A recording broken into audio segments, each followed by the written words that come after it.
Welcome back. All right, so 3 games tonight in the NHL. We're at that time of the year where I don't know if anybody's going to watch the review videos. Like it's just and tonight's games. I mean, honestly, this game this was a tough one. And then there's the Ottawa Anaheim game. We'll talk about that. In between, there's a game where we'll talk about why I'm wearing the Cobra Kai my No Mercy jersey. But anyways, yeah, Buffalo and Toronto. Not exactly a barn burner tonight. So let's just jump in and talk about that one first, obviously, since that's all this board is. Luukkonen versus Samsonov, the 19th start out of the last 21 for Luukkonen. Luukkonen has been doing a lot of work, and he's going to keep doing a lot of work, and he's very good with a lot of work, apparently. Sabres press at 2.5 minutes. They are kept to the outside. Good flow to the game. Shots are 2-0 at 3.5 minutes. Not very many rules, or very many rules. Very many whistles at that point. Robinson has a rush that's defended. Sabres don't have a path to the net. Marner to Nice gets picked off. It felt like an Islanders game in the first half, which means no whistles, no penalties, very few shots, a lot of back and forth, not a lot of pressure in each zone. Sabres are held without a shot in the first half. Bryson to Gergensen's near miss. Again, the Sabres get zone time, can't get to the net. Gregor has a wraparound chance that's held. McMahon's denied on a 2-on-1 rush. Good forechecking by the Leafs.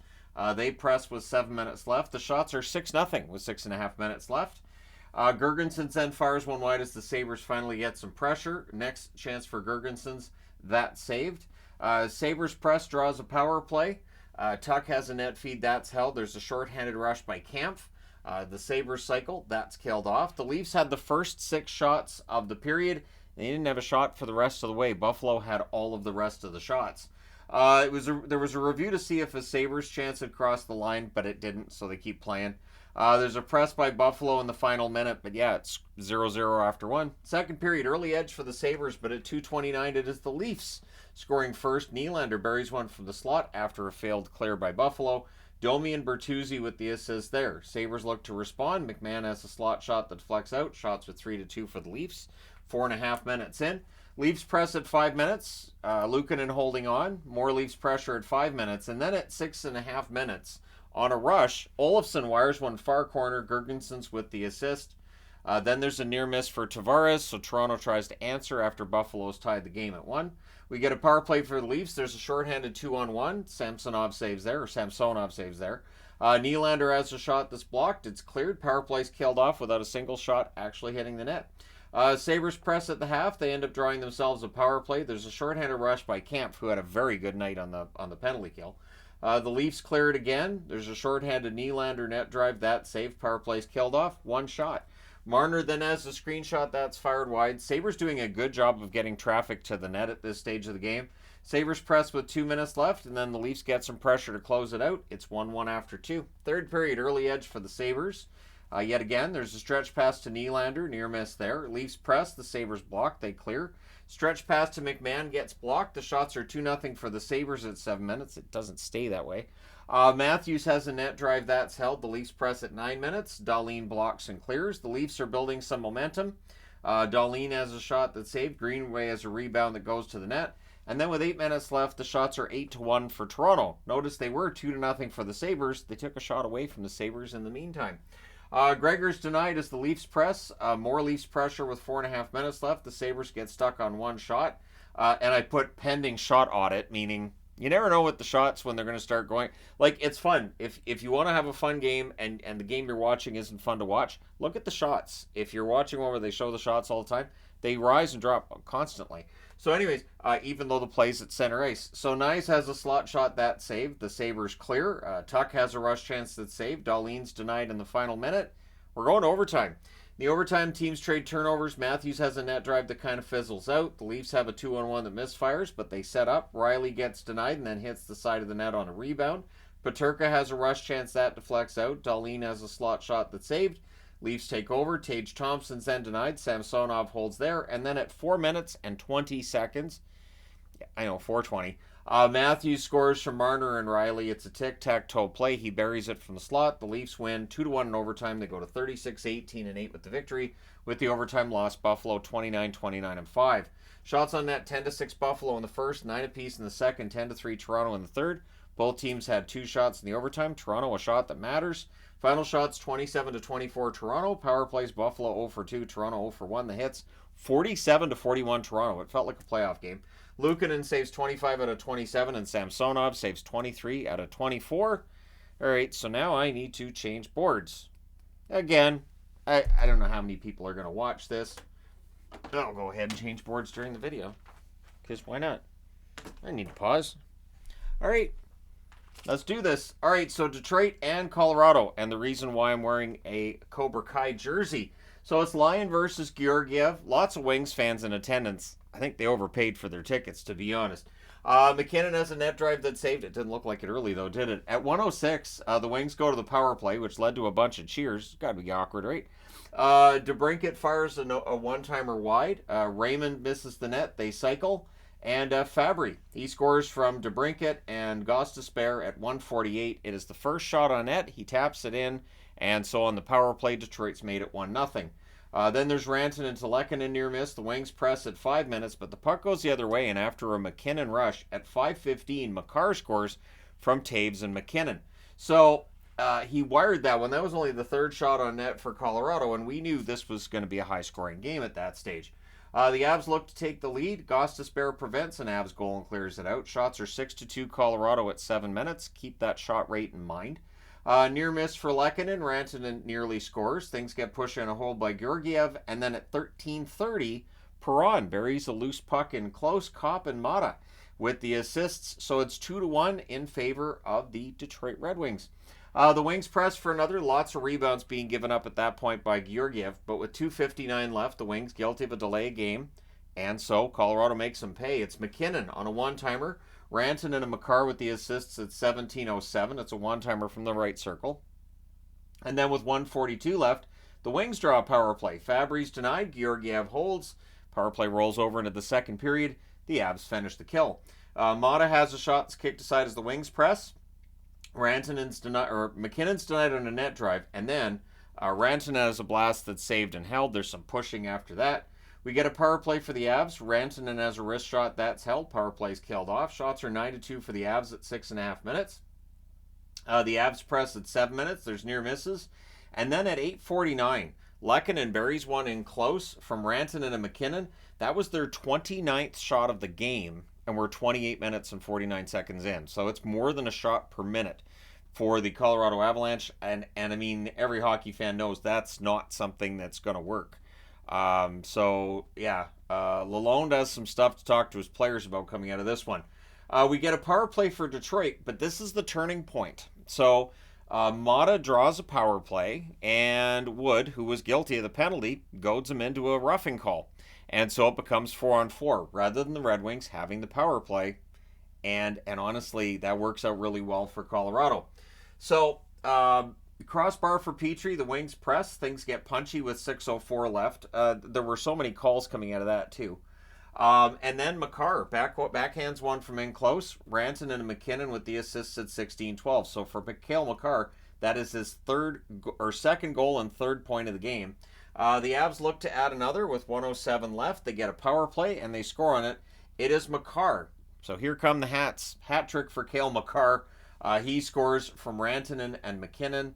From Rantanen and Drouin at 19:24. Honest mistake. Both goals before that are Rantanen and McKinnon. Rantanen had a ridiculous night. He's reached 50 assists. A nice backhand and that was a blast from the point. It doesn't matter. Point is, Makar with the hat trick, first of his career. Nobody's watching this anyways, right? So we go to the third period with the score 5-2 for Colorado. Can Detroit bounce back? No.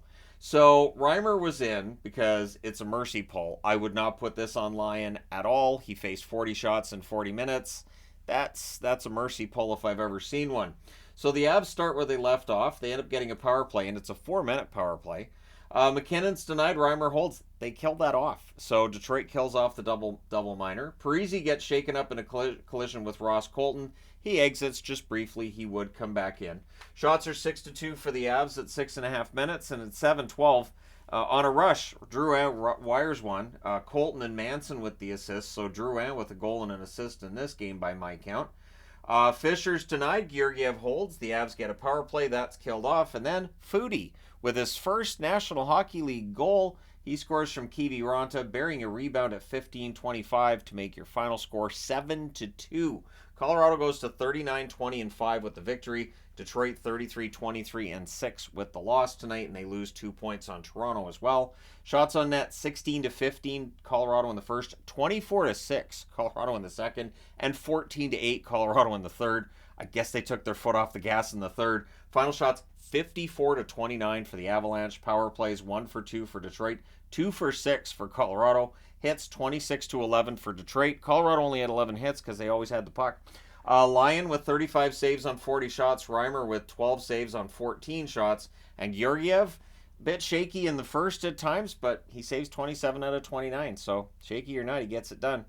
All right, and the last game of the night, the Ottawa Senators and Anaheim Ducks. This game started 15-20 minutes after the puck drop of this one. But it finished about 10 minutes before this one. So they wanted to get it done. To me, it felt like both Ottawa and Anaheim, their hearts aren't really in it. And you can see why. Both teams lost significant players today in trades. So I understand. I get it. So it's Søgaard versus Dostal. Batherson fires one wide on a face-off win. And then at 2:44, Kastelik on a wrister from Zub at the point. Kastelik tips one in during a good press. Highmore with the other assist, so it's 1-0 Ottawa. Batherson with a near miss. It's all Sens early in this one, although the shots are only 2-0, 4.5 minutes in. We get a power play for the Sens. Chabot fires one wide. They cycle. Chychrun has a shot that's saved. More cycling. Power play's killed off. 2 shots on that power play. Brandstrom has a net drive that's defended. Things get pushy on a hold by Søgaard. The Sens press with 7.5 minutes left. Shots are 7-2 Ottawa with 4 minutes left. We get 2 minutes of 4-on-4. Zub's denied and close. The Ducks have a 2-on-1 that misfires. It's 1-0 Ottawa after 1. Second period, there are no shots 3 minutes in. There was not a lot going on until Strome puts one in off Sanderson on a net feed. Vetrano and Leeson with the assists of 4:42, so that ties the game at 1. The Sens press at 7.5 minutes. They're kept to the outside. Tkachuk fires one wide. The shots are only 1 apiece 8 minutes into this period. And the one shot for Anaheim went in off of a Senator. Power play for the Sens. There's a shorthanded Lundestrom rush that ends up drawing a penalty to make it a 49 seconds of 4-on-4. Then it becomes 6 seconds of 4-on-3 for Ottawa. The penalty parade is on. Lacombe has a screenshot that's held as the Ducks press during the 4-on-4. Everything ends up being killed off there. Tkachuk fires one high on a rush. 35 minutes in, there are 15 total shots in this game. Yep, 15 shots through 35 minutes. This was a fast game. Not a lot of whistles, not a lot of shots, not a lot of opportunities, and not a lot of heart in points of this. And again, I understand it completely. Regenda has a shot that's saved. The brief Ducks press would follow. The Sens did clear it. 2:55 left. The Ducks get a power play. Had trouble setting up, had some looks, but in the end they kill it off. Just the one shot. Sens press after it ends. They're kept to the outside. Ducks had a rush. They had a chance, and then Chychrun has a chance that's kick saved just before the buzzer. It's 1-1 after 2. Third period, some good forechecking by the Sens, but the Ducks get a goal at 3:27. Killorn tips in a point shot. Zellweger and Fowler with the assists. It's 2-1 for the Ducks. Sens look to respond. Shots are 3-2 Ottawa at 5 minutes. Highmore exits. It looked like his shoulder from the way he was holding himself there. It looked like maybe it was his shoulder. Shame for Matthew Highmore, a player that I like Highmore. He's been a fringe player throughout his career, but he's been decent at what he does. Killorn is denied on a net drive. Joseph to Tkachuk gets blocked. Pinto has a chance at save. There's a near miss for Sanderson from the point. Giroux has a shot that's blocked as Ottawa had a lot of chances in that third period. Tkachuk has a one-timer from the slot. That saved. Things get punchy and a hold by Dostal. Sens press with 3.5 minutes left. Chartier has a wraparound that saved. Pinto nearly scores. Ducks are pinned down, but the Sens are getting frustrated. And with 1:34 left, we have too many Sens on the ice. So what happens is Søgaard starts going to the bench. So once you get within a certain distance of the bench, the guy who's replacing you can jump on. So the Senators send their sixth skater on. The problem is the Ducks take the puck. So Søgaard sees that. He heads back for the net as any goaltender would. The problem being there are already 6 Senators on the ice, so it's too many men on the ice. And then they pull the goalie for 5-on-5, and then with 40.8 seconds left, it becomes a 5-on-3 power play for the Ducks. So the goalie pull happens again to make it 5-on-4. I don't know that I've ever seen that. I don't know that I've seen a team down 2 men get the puck out and pull the goalie to make it a 5-on-4. But in the end, Anaheim wins this one 2-1. They go to 23-36-3 with the win. The Sens, fifth straight loss for them. 25-32-3 for them.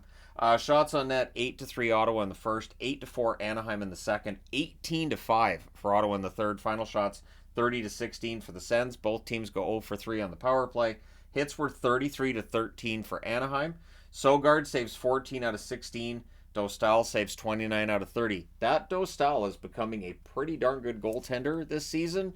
And so for Ducks fans, maybe Gibson doesn't go at the deadline, but I think he's going to bring in a pretty good return when the season is done during the offseason. So let me know your thoughts in the comment section below. As always, don't forget to hit like and subscribe in the event you haven't done so already. And hey, thanks for all your support. I will talk to you again soon.